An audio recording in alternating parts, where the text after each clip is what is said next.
Quando eu fiz um vídeo falando sobre Beer Exploitation, meio do tipo, e onda explosão de ursos no novo cinema atual, vocês acharam que eu tava brincando? Pois é, aqui agora vai sair resenha de Puff, Sangue e Mel, que sim, vai estrear no Brasil agora, justamente, dia 10 de agosto no cinema. E o que tem de interessante? Será que existe alguma coisa divertida nesse filme que teve tanta gente falando mal em cima, enquanto o outro pessoal mais fã de certos subgêneros de terror acabou se divertindo bastante? Lembrando que o filme ele teve um orçamento de em torno de 100 mil dólares e passou dos 5 milhões de bilheteria, o que é uma coisa ultra pífia comparando com os grandes cinemas, porém, basicamente transformou em milionários seus realizadores. Então, veio comigo pra gente entender a origem disso daí, o que achei do filme e algumas coisinhas legais para discutir. Eu sou o Luiz, bem-vindos ao Monstros e Aventuras. Primeiramente, ah, a obra foi feita pela Judgment Age, que é uma empresa conhecida justamente por suas obras de baixíssimo orçamento, mas que abundam criatividade, né? Tanto que o primeiro filme que eu cheguei a assistir deles foi o Hotel Dinossauro, onde temos uma dona de casa, mãe de família, tentando pegar e pagar as contas do catástrofe que tá em casa com a família, entrando num jogo mortal, só que ela descobre que o tal jogo, ao invés de ser apenas uma brincadeira estilo de televisão, na verdade é um jogo mortal de verdade, só que as armadilhas do hotel onde ela tá, do qual ela precisa escapar, na verdade, são dinossauros de verdade criados por experimentos genéticos lá no meio. É um filme que, inclusive, você acha por aí sem problema pra você. Eu acho que, inclusive, tá de graça em alguns, tipo, em alguns sistemas de streaming, né? E é aquela coisa, pra você pegar, passar a sessão da tarde. É um roteiro que daria um filme, um episódio de Power Rangers de 20 minutos, só que arrastado pra até virar um longa-metragem, mas tipo de diversão, bobinha, pra pegar e relaxar a cabeça, sabe? E dentro dessa tipo de experimentação, o que acontece? A empresa pegou justamente a marca do ursinho Puff, que ficou em domínio público. Lembrando, marcas em si, que é o nome com logotipo bonito e tudo mais, elas não ficam em domínio público. Porém, as histórias e os personagens de algo que tenha sido criado vai ser colocado em domínio público 70 anos depois da morte do autor, dentro da maioria dos países aqui ocidentais, né? E com algumas caras de exceções, como uma gambiarra legal que a Disney fez em relação com o Mickey, mas vamos entrar em detalhes depois. Mas o que acontece, então, o Ursinho Puff era originalmente uma série de livros infantis, os direitos foram comprados pela Disney, que produziu um monte de seriado e filminhos, tá tudo disponível para assistir no Disney Plus, quem quiser. Quem quiser pagar, né? E o que ocorre é que assim que expiraram os direitos autorais, lembrando, dos livros infantis, não das obras da Disney que continuam sendo da Disney por um determinado período ainda. Então, eles pegaram a ideia de, e que tal fazermos um filme de terror? O que pode parecer meio estranho, mas é o seguinte, quando você vê a história envolvendo justamente a produção dos livros do Ursinho Puff, você descobre que digamos, o autor do livro, o escritor, se inspirou no próprio filho para criar o Christopher Robin, que era o protagonista. Porém, ele não tratava lá muito bem o filho, e o filho, coitado, sofria vários bullying justamente por causa do nome que era usado nas historinhas do Ursinho Puff. Então o cara tem altas brigas envolvendo o pai, na verdade, a criança. Então, faz sentido você pegar justamente essa parte, né, que é que, na verdade, o Christopher Robin, de verdade, na verdade, é traumatizado pelo Ursinho Puff, e fazer um filme sobre isso, sabe? De pegando e justamente na onda do terror. E número 2, a gente tem toda uma linha de slashers, isto é, filmes de perseguição, assassinato, que são menos focados no suspense, mas sim justamente no clima de perseguição e nas bizarrices, meio algumas vezes até chegando a poderes sobrenaturais dos assassinos, né? Os mais famosos, né? O Hora do Pesadelo com Fred Krueger, o Sexta-feira 13, né? Com o Jason lá naquele acampamento amaldiçoado, recentemente o Halloween que ganhou remake, né? E o que acontece? Além desses grandes filmes que nós tivemos, E que temos aí, ainda numa certa onda de remakes, nós tivemos também, ao mesmo tempo nos anos 80, uma série de filmes menores, que apenas brincam com a estética e com o fato da pessoa ser fã de terror, e vão fazendo experimentações para contar histórias que não são exatamente aquelas coisas elaboradas. Inclusive, elas não são histórias de humor, mas do tipo, não se levam a sério. É quase um pessoal brincando de fazer um filme do que uma história mais séria mesmo, mas que possibilita, como eu falei, várias experiências em termos de enredo. Talvez um dos mais clássicos seja, inclusive, se a gente pode usar outro clássico dentro disso daí, é a linha de filmes Massacre na Festa do Pijama, né? Onde temos justamente um assassino diferente em cada filme, usando uma arma cada vez mais bizarra, perseguindo garotas, né? Mas que realmente, ao invés de ser uma história séria, é uma bobeira pra pegar e você relaxar, passar a tarde, etc. É aquela coisa que eu falo de sensação de montanha-russa, de você estar seguro enquanto a coisa tá...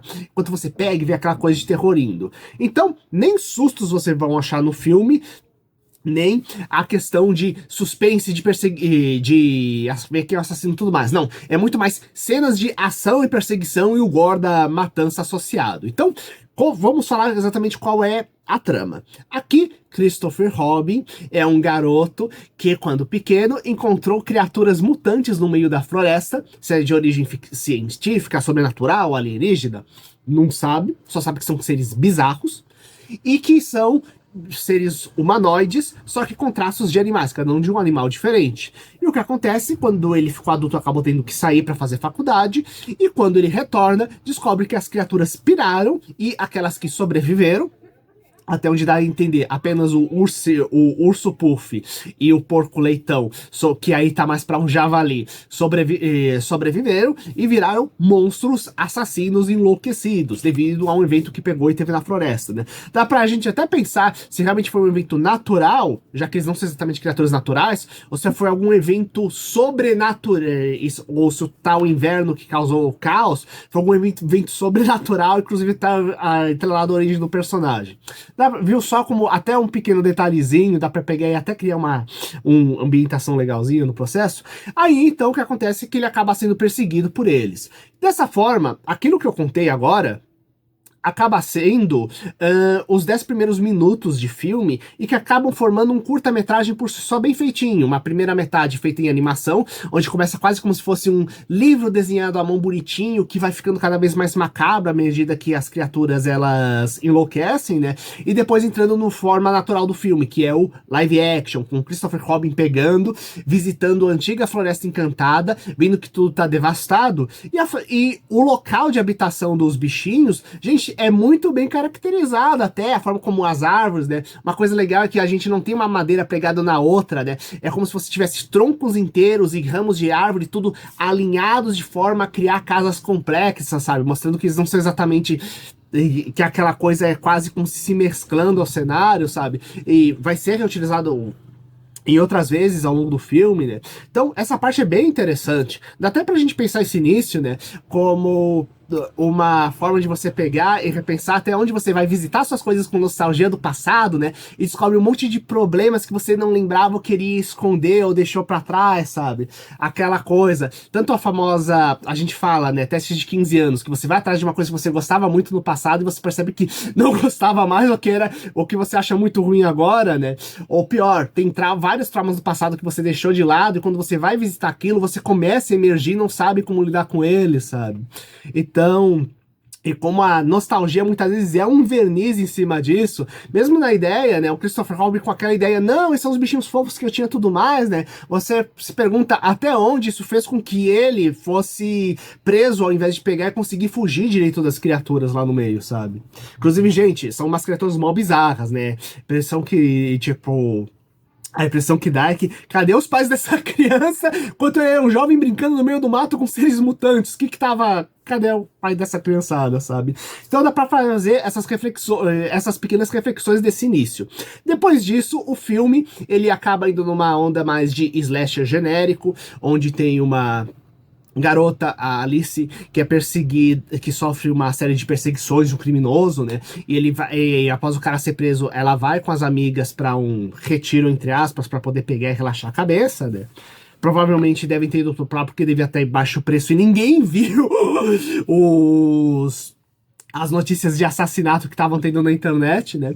Inclusive, essa é uma das questões importantes do filme, que é o seguinte: tem algumas coisas que são bem exageradas que aparecem ao longo do filme, e é justamente para aquela brincadeira, olha, isso é só um filme, não estamos levando a sério, os efeitos especiais, tudo mais é detalhado, com aquele sangue, etc. Mas pra você que é fã de horror, você sabe que isso aqui é tudo uma grande brincadeira, sabe? Então esses exageros no meio acabam virando piadinhas pro cara que é fã desse terror mais trecheira, né? Esse terror que tinha muito de locadora dos anos 80, na minha opinião, sabe? E que a gente não vê tanto por aí. Inclusive, mesmo o horror de baixo orçamento atual, né, mudou bastante.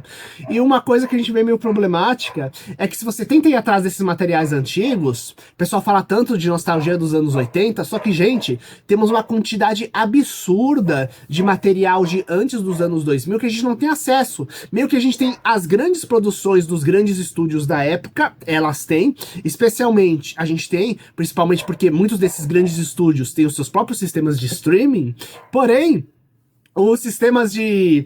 a maioria da produção é quase perdida, tanto que você acha muito material na internet que alguma boa alma pegou e deu uma upada na época dos VHS e botou na rede, mas tem muito material que nunca foi, inclusive, lançado de VHS, que tinha no cinema dos anos 70, muito filme B, sabe? Então, muita produção menor sendo perdida, né? Só que, gente, o negócio formou gerações, né? Então, imagina o quanto de cultura dá pra você entender certos períodos culturais, você acaba deixando de lado. Então, retornando ao filme e mostrando que mesmo uma coisa, que teoricamente é um filme ruim de terror para passar o tempo, pode apresentar altas discussões se você pegar e começar a entender um pouquinho do contexto das coisas, a gente vai ter então as altas perseguições envolvendo o ursinho Puff e o Leitão atrás das meninas, né, que estão tentando pegar de qualquer jeito escapado de lá, assim como libertar o Christopher Robin. Sendo que uma coisa interessante, lembrando, aqui eu não tô contando a história inteira, aqui é sem spoilers, quem quiser ou assistir o filme, ou tem site aqui na internet, canal contando o filme todo, né.